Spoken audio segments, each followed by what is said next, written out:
Muy bien. Percepción sin confusión. ¿Qué pasa con la percepción? Bueno,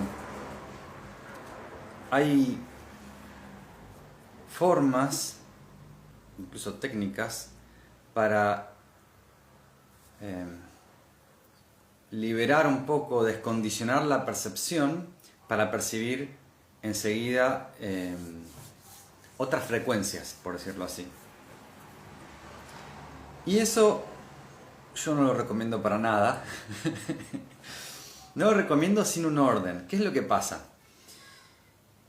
Pensemos en miles de años atrás, y no tantos años incluso. Cuando un niño o niña tenía unas percepciones despiertas de determinada manera y que le perduraban durante su adolescencia, esa persona a veces era descubierta o reconocida por un maestro y seguía como un linaje y se metía en un sistema, en una tradición, no institución, ¿no? Los sabios que pudiesen guiar y acompañar a darle un sentido y un orden, ¿no? Porque muchas veces la percepción puede ser, o la percepción sin guía suele tener dos direcciones, o sea, sin guía de una tradición, o bien es algo que puede atemorizar y generar como temor o confusión. Hay dos caminos, o temor o confusión, o guía de una persona idónea. ¿Qué es lo que pasa? ¿A qué me refiero también con persona idónea? En la New Age existen técnicas de lectura energética, lectura cuántica, registros akáshicos, cosas que haces un fin de semana o un par de horas, haces una iniciación y ya se estimula esa sensibilidad, que es muy fácil lograrlo. Incluso ni siquiera haciendo esos rituales, haciendo algo mucho más sencillo. Ahora, eso que nace de la New Age no es un camino en sí. Es como un truquito, por decir, un hack. Es un hack. Pero no tiene un sistema ordenado. Entonces, las personas que hacen un sistema de New Age para despertar cierta sensibilidad, lo que va a hacer es que van a empezar a percibir cosas y a interpretarlos desde la mentalidad New Age y interpretarlos desde la mentalidad materialista del norte de Europa de conquista, en donde están todos los valores y todas las creencias dentro de esas dos cosas, ¿no? New Age y cultura materialista. Las tradiciones espirituales tienen una dirección distinta, muy distinta a esto. Y hay formas de corroborarlo. Bueno, primero que nada que los taoístas para el desarrollo de percepciones más como extrasensoriales hacen unas pruebas para ver que no hayas caído en la ilusión. Te ponen en una habitación y ponen textos o ponen cosas en la habitación de al lado o en una habitación lejana y te piden que leas un libro que vos no tenés a mano para ver que no estás tan atrapado en tu mente. Pero igual aún así, sí. Luego, lo que pasa es que todo lo que percibís dentro de la tradición, hay una simbología que se puede leer en la dirección hacia el ser, hacia Dios, hacia la verdad. Cuando no es así, la interpretación que yo pueda dar dentro de esos marcos va a ser hacia la confusión. Por ejemplo, el taoísmo tiene algo muy bien descrito, que es el tema de las deidades celosas. El reino de las deidades celosas. Si lo que vos percibís te habla en forma personal, es una deidad celosa, es el reino casi un reino inferior. Si vos lo que percibís es algo que tiene una forma, de hecho, si tiene forma, color, movimiento, lo que va a hacer es lo siguiente. En esto también el budismo es muy claro en sus enseñanzas. El budismo tiene miles de historias de budistas que fueron engañados por espíritus, que le dijeron soy un iluminado, que te estoy ayudando a llevar a la iluminación, y son engañados, y algunos los llevó a cometer homicidio, como Angulimala, que unos espíritus en una cueva los convencieron de que tenían que matar a 1000 personas para iluminarse. Pero esto es algo burdo, es una es algo muy burdo, en realidad es mucho más sutil el engaño para que funcione. Entonces hay muchos engaños sutiles, pero Vimalakirti, en el Sutra de Vimalakirti, es muy claro en esto. Vimalakirti, con una realización igual a la del Buda, va a ver a los discípulos de Buda que tenían el tercer ojo supuestamente abierto en cierto nivel. Entonces le dice, ¿vos lo que ves es permanente o es impermanente? ¿Se mueve o no se mueve? ¿Tiene color, forma y sonido? Sí, se mueve y hace esto. Entonces lo que ves está sujeto a la misma impermanencia e ilusoriedad que los ojos cualquiera. El ojo de la verdad es ver como un ciego. Esta enseñanza es clave. Lo que pasa es que es iniciática. Es muy difícil de entender sin la comprensión. Es que el ojo de la verdad te conduce hacia la esencia inmanifiesta de lo que sos. Una percepción elevada no te mete más historia. ¿Cómo reconocer, ¿no? que es una falsedad y confusión? Bueno, si te mete más historia, por ejemplo. Si yo ahora tengo más historia que contar de mí. Si te mete agitación de alguna manera.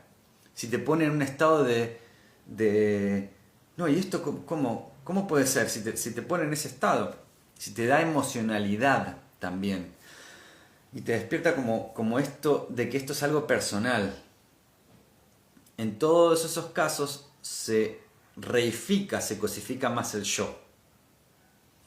Cuando el símbolo me lleva al silencio, me lleva a reconocer mi completitud y sentirme plenamente en un estado de autosatisfacción, y me clarifica, no me oscurece, ¿no? Que me oscurece es que hay algo ahí, que tiene el otro un poder, y cómo es, eso es oscurecimiento.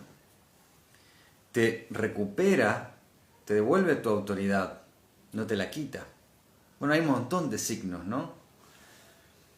Pero y no te pone en un ciclo de promesa, ¿no? De más y luego, en la línea de tiempo. Eso sería agitación. Hay un montón de formas de descorrer el velo de esa ilusión que se crea. Pero, de nuevo, es muy difícil dentro de esos paradigmas, dentro del paradigma de la modernidad, de la New Age. Solo se va a reproducir y interpretar desde ese lugar. En el mejor de los casos, le puede dar cierta comodidad al ego para seguir en su historia, en su búsqueda hacia más ego, nada más, en el mejor de los casos.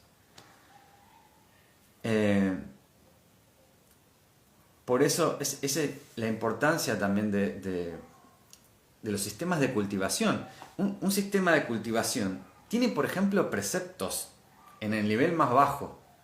Tiene el concepto de la renuncia como lo más básico, ni siquiera te digo renunciante, ¿no? Sino simplemente los preceptos básicos de no tomar drogas durante un largo rato para purificarte, porque todo tu sistema energético no va a estar contaminado. O sea, ni estoy hablando del punto renunciante, en donde renuncias a tener familia, por ejemplo.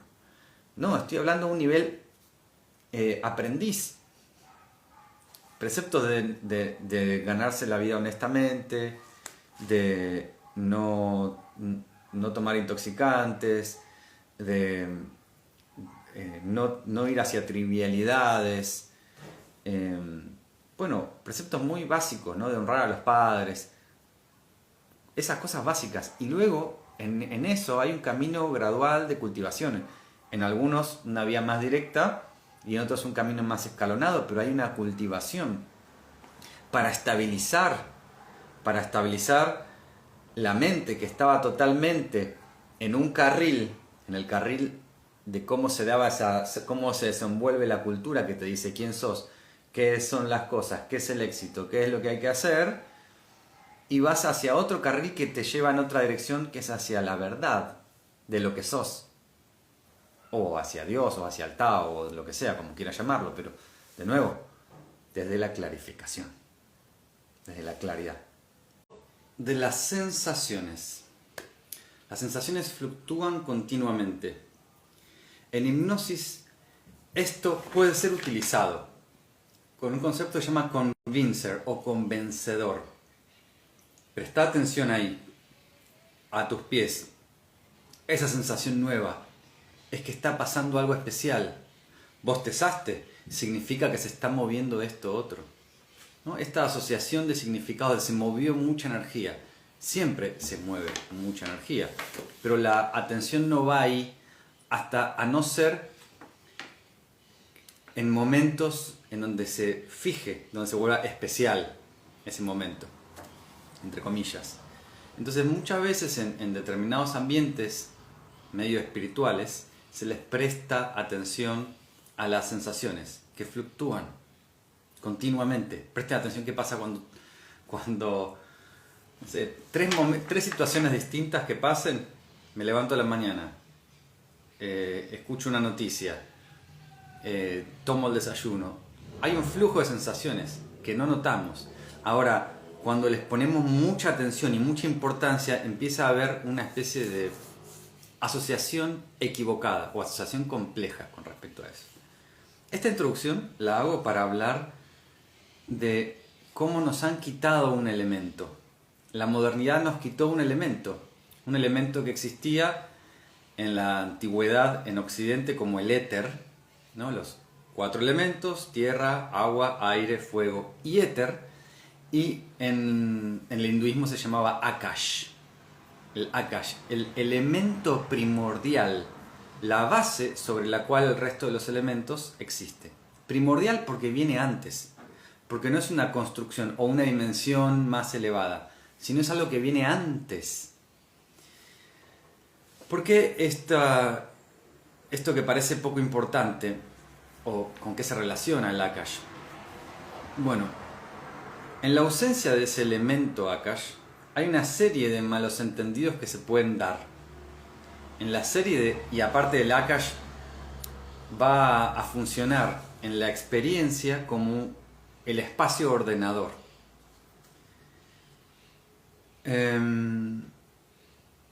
¿Cómo es que fue cambiando este elemento? Fue parte de la cultura contrainiciática, parte del anticamino. ¿Y cómo se crea? Bueno, en el 1910 más o menos, una mujer ocultista, la maestra de Adolf Hitler, ella acuñó el término registros akáshicos. Fue la primera que adulteró ese elemento primordial y lo adulteró para hablar de registros akáshicos, en donde ella recibía mensajes de los maestros, a los que llamaban Mahatmas, los maestros ascendidos. Y estos mensajes le llegaban por carta, y algunas cartas que recibía eran garabatos que solo ella podía interpretar y leer, y ella entonces daba mandatos y direcciones a sus distintos discípulos dentro de esos registros que bajaban, ¿no? Le llegaban cartas. Esta idea de captar información de ese espacio, de esta forma específica, de los maestros en forma como personal, como una carta personal, como un mensaje, como esa idea es acuñada por Madame Blavatsky, allá por esa época. En otras tradiciones existen infinidad de cuentos taoístas y budistas de personas que fueron engañados por espíritus, de que sí existen dimensiones sutiles de la mente, en realidad, la conciencia y el espíritu no, porque es adimensional, pero en la dimensión de la mente existen reinos sutiles de la mente, así como podemos tener pensamientos más burdos y pensamientos más abstractos, también así hay otras dimensiones de la mente que permiten sutilezas ilusorias, porque todo lo que está en el plano de dimensiones es del reino de lo impermanente. Los caminos espirituales se dirigen únicamente a aquello que no cambia. ¿Qué es lo que permanece? ¿Qué es eso primordial? O sea, que viene antes, no que construyo luego. ¿Qué es lo que está primero? Entonces, en el budismo hay un montón de historias de personas que fueron engañadas por espíritus, que escuchan, por decirlo así, espíritus, y que son engañadas y llevadas a hacer X o tal acción. En el taoísmo lo mismo, incluso espíritus de la naturaleza, espíritu de serpiente, espíritu del árbol, que engañan a los practicantes y los confunden en el camino. En realidad es otra forma de decir que son engañados por su propia mente. En el camino budista y en el camino, en el hinduismo, en donde se busca el samadhi se logra a través de la relajación sistemática de las distintas dimensiones de la ilusión. Entonces, la instrucción siempre es: eso que ves, no le des bola. Eso que ves, relájalo, no es real. Entonces, por ejemplo, puedo hablar de los yanas, de los estados de absorción meditativa, de Anapanasati, que no es observar la respiración, sino establecer la mente en un punto, en el punto Anapana, y poner no la percepción en la sensación, sino en la conciencia. Ante eso, cuando todas las intenciones de hacer, lograr, de querer hacer cosas, la agitación mental empieza a ceder, aparece una felicidad. La felicidad de no querer nada. Un goce muy profundo. Cuando ese goce lo estabilizo, puedo verlo y relajarme y no apegarme a eso, aparece otra cosa. Aparece algo que se empieza como a abrir. No es que estuvo en algún momento cerrado, es la percepción la que se abre, la concepción, de hecho.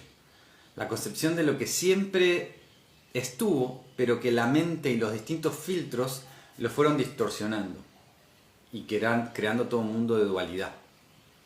Relajo eso y aparece el espacio que se abre en todas las dimensiones. Así, aparece la mente trayendo distintas actividades como para seducir. Mandalas, formas fractales, una luz. A todo eso que veas es ilusorio. Así que tengo que seguir en el ver, pero sin apegarme, sin fijar. Entonces, todo lo ilusorio hasta llegar finalmente a la esencia de lo que soy, a la verdad detrás de todo, ¿no? Por ejemplo. Entonces la chitta o la conciencia se hace explícito. Se hace eso que pasamos por alto, que es lo más verdadero de todo, que es lo que permanece ante la impermanencia, se hace explícito. Es largo, esto es una síntesis, pero la idea es que la dirección en la que apuntan las ingenierías anti-iniciáticas son generar como un anticamino espiritual, que nos meten más en la historia, que nos meten más relato. Ninguna persona que hace registros akáshicos predijo la pandemia. Yo en cambio sí, la predije, y sin querer. Y está en el libro que escribí, en el segundo libro que escribí, cuando estaba en el momento de la pandemia me empezaron a mandar fotos con screenshots, con, che, pero acá decís esto que está pasando, y yo ni me acordaba. Pero igual, en fin. No es personal. En los registros akáshicos se muestran miles de rostros, pero nunca tu rostro verdadero. Nunca tu rostro verdadero. Ok, si fui así, si fui así, si fui así, ¿cuál es mi rostro verdadero? Esa pregunta va en dirección hacia la espiritualidad. Y con que solo señale a ese lugar, lo vuelve una práctica espiritual. Llenarme de historias, de linajes y de memorias de que yo vengo de tal lugar y de allá y de que tengo que resolver cosas de otra gente y de secuencias de esa índole, es llenarme, es mantenerme en el reino del juego de la mente, que todo el tiempo va a traer una sensación que yo voy a asociar, o el terapeuta la asocia a un problema. Estos que vos sentís acá en el hombro es por esto otro. Y que se va a generar un efecto hipnótico que nunca se termina y nos mantiene en la rueda de la ilusión, perpetuando continuamente el consumo. Esta es la especialidad de la modernidad, de invertir los símbolos y las direcciones. Es la especialidad. aquello que me lleva a más historias, a más relatos para explicarme algo, va a ser lo que me perpetúa en ese ciclo. Esta Akash, o sabiduría primordial, o la verdad de lo que somos, es antes de la concepción es lo que percibe los conceptos. O sea, la sabiduría no está en conocimiento, por ejemplo. No existe en una información. Es lo que percibe la información. Esa es la sabiduría.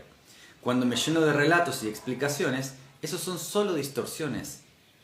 Ninguna explicación aparte puede verdaderamente explicar. Siempre se va como completando. Entonces continuamente saltamos de una terapia a la otra porque esta explicación no me cierra, voy a otra. Como si en algún momento una fuese a cerrar, cuando ninguna puede.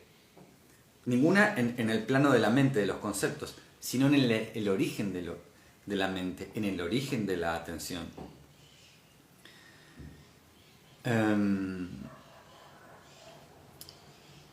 Entonces las enseñanzas, las cosas New Age hacen esta inversión de dirección no hacia la esencia de lo que somos, sino que nos mantienen en el ciclo de distracción. Esto funciona como una brújula. Esto que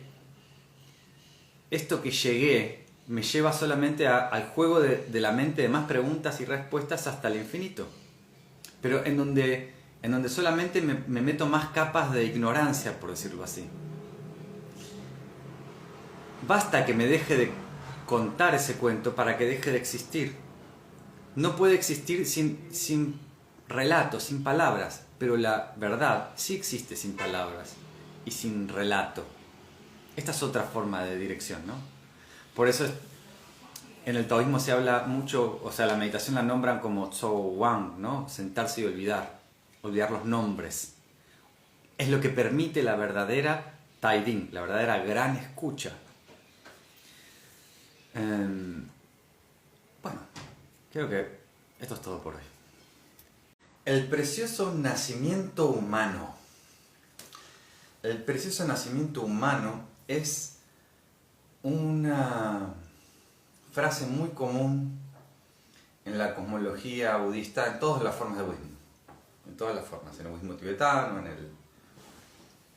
en el Mahayana en general, se habla del precioso nacimiento humano. ¿A qué se refiere esto del precioso nacimiento humano? ¿A qué se refiere exactamente?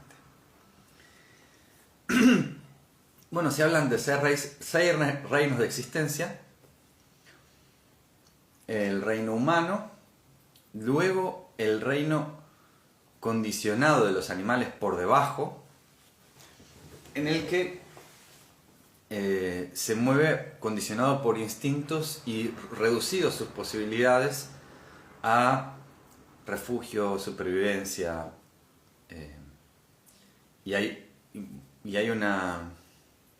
pocas opciones dentro de eso.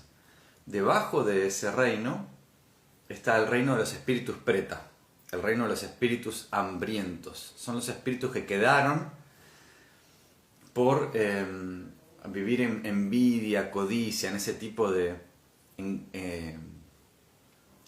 frecuencias. Entonces se cuenta la historia en la que estos espíritus eran espíritus con una panza muy grande y con un piquito muy pequeño, y nunca podían llegar a saciarse, están todo el tiempo hambrientos, es una metáfora, ¿no? Nunca les alcanza, un estado de insatisfacción, ¿no? Luego, por debajo, el reino de los infiernos, que se divide en los infiernos fríos, los cálidos, bueno, en donde lo que se vive es torturas inmensas. ¿Y qué es lo que sucede? Son las personas que vivieron bajo estados de odio, ira e ignorancia muy profunda. Que vivieron muy autocentrados, bueno, también los espíritus preta, los espíritus sufrientes, hambrientos. Entonces, entendamos qué pasa con estos reinos inferiores, al humano, entre comillas inferiores. Son estadios que tal vez pueden vivirse también en la vida cotidiana, ¿no? Estar en estados de envidia, en estados de celos, que nos absorben y ponen toda nuestra atención en eso, en estados de supervivencia tal, de estar tan en cierta competitividad, no competitividad, en cierta defensividad. O también en estados infernales, ¿no? Consumido por el odio, por la ira, por la ignorancia y sufriendo mucho. En esos reinos inferiores se dice que las posibilidades de liberarse, de alcanzar el nirvana, de liberarse de la rueda del samsara, son pocas, porque bueno, estas condiciones que no son favorables. Después podemos hablar de reinos superiores, que está el reino de los asuras, que son una suerte de titanes, semidioses, parecidos a la cosmología de la antigua Grecia, ¿no? Estos asuras son seres que sí están compitiendo y queriendo alcanzar el estado casi, están casi llegando a ser devas, a ser dioses, y quieren competir y están como una cosa medio bélica. Luego están los devas, que se dividen en 33 reinos distintos y cada vez más abstractos. Pero así como en meditación, cuando nos encontramos con figuras luminosas, fractales, mandalas, eso es distracción y hay que dejarlo ir. De la misma manera con los devas. Estos reinos superiores más bien, son reinos en los que tampoco se puede acceder al nirvana fácilmente por las distracciones. Los asuras están todo el tiempo tratando de derrocar a los devas, y los devas están sumidos en su propia ignorancia porque todavía están condicionados por la forma y en este caso por los placeres. O sea, la preciosa joya del nacimiento humano, el humano es el lugar en donde se puede liberar, de acuerdo a la cosmología budista. O sea, escuchar a los dioses de cualquier reino, de cualquier estrato, si tienen esta forma o lo otro, es entrar en confusión directa. Porque ellos están en la misma rueda del sufrimiento. Es más, peor los devas. Los devas después van a pasar a los infiernos. Después van a pasar a ser espíritus preta. O sea, los devas incluso están en mucho peor condiciones que el humano. Escucharlos es llevar a confusión. Nos lleva a confusión. Estoy hablando un poquito de cosmología budista. Los taoístas creen algo similar, pero sigamos un poquito con esto. ¿Por qué esto de la preciosa joya del nacimiento humano? ¿Qué es el humano? No digo que seamos humanos, ¿no? Porque, obviamente, o sea, sí esencialmente, o sea, hay una experiencia humana, es innegable, pero bueno, en la experiencia también hay una experiencia no humana. En el sueño sin sueño no hay una experiencia humana. En el sueño profundo, en el sueño puede haber una experiencia donde yo puedo tranquilamente ser, o bien ser otra persona. Entonces, ¿cuál sería mi rostro verdadero? Si no tengo cara cuando estoy en sueño profundo. Si en vigilia hay esta apariencia y hay otras apariencias, o de supuestas vidas pasadas hay otros rostros, ¿cuál es el verdadero? Puedo soñar que soy un ave, lo que sea. Bien. Pero el humano es un lugar. El ser humano es un lugar. Un lugar de posibilidades. Pongámoslo así. Cuando buscamos la esencia, la naturaleza del fuego, encontramos cosas universales como quemar, luz, calor, no sé, transmutar, transformar, lo que sea, consumir. Pero no hay mucho más, o sea, es muy claro lo que es el fuego. Cuando vemos el agua, decimos, bueno, mojar, fluidez, húmedo, son cualidades que están intrínsecas y que no es discutible. Y esto lo podemos ver en el resto, la piedra es la dureza, la estabilidad, la firmeza. Si vemos algo como un árbol, encontramos también una naturaleza clarísima. Árboles, raíces bajo tierra, tronco que se eleva buscando la luz, copa hacia el cielo, el árbol conoce el cielo y la tierra. Una serie de cualidades que son universales. El gato siempre se va a lamer, siempre va a maullar de esta forma. Hay un condicionamiento. El perro va a ladrar y va a tener cierta esencia clara. Cuando exploramos en la naturaleza del hombre, ¿cuál es la esencia del hombre? Estar en silencio, hablar muchísimo, cantar, rugir, gruñir. Está en caminar en dos patas, en una pata, en cuatro, gatear. Está en nadar, estar en el agua, en el cielo, estar debajo de la tierra, sobre la tierra. ¿Cuál es la esencia del hombre? Está en pensar mucho, en pensar poco, en nombrar las cosas, en hacer poesía. ¿Está en qué? Está en bailar, está... Porque hay un montón de humanos que no bailan. Pero en la naturaleza, digamos, los animales que danzan, ponele, todos danzan los de tal especie, ¿no? No sé. Las mariposas que vuelan, todas las mariposas vuelan. Entonces, ¿cuál es? Está en estar triste, en estar enojado, en ser reflexivo, en ser bruto y tosco y torpe. Está en equivocarse, está en acertar, está en aprender, está en ser tosudo. ¿Cuál es la naturaleza humana? Bueno, el humano es el lugar en donde todos los rostros de la realidad son posibles. El humano es el lugar en donde la conciencia puede, la conciencia que somos, no digo que somos humanos, digo lo que viene antes de ser humano es conciencia, lo primordial es conciencia, pero la conciencia en el lugar humano puede vivir todos los rostros de Dios, o todos los rostros de la realidad, o de todos los rostros de estadios. O sea, de hecho, incluso el ser humano no nace ya caminando como caminaría hasta el fin de sus días, ¿no? Pasa por ser medio como una especie de reptil, un renacuajo, una cosa, pasa por todos los estadios. El precioso nacimiento humano es la posibilidad también de el volver al origen. No el Deva, no los dioses de distintos lugares. Los dioses no tienen la sabiduría, porque los dioses tienen su condicionamiento en sus reinos. Entonces los dioses no pueden ni darle consejo a los humanos. Son como, esta cosmovisión un poquito es similar a los dioses, a Zeus y esas cosas, ¿no? Imagínense a Ares, a Zeus y demás, dándole consejo a los humanos.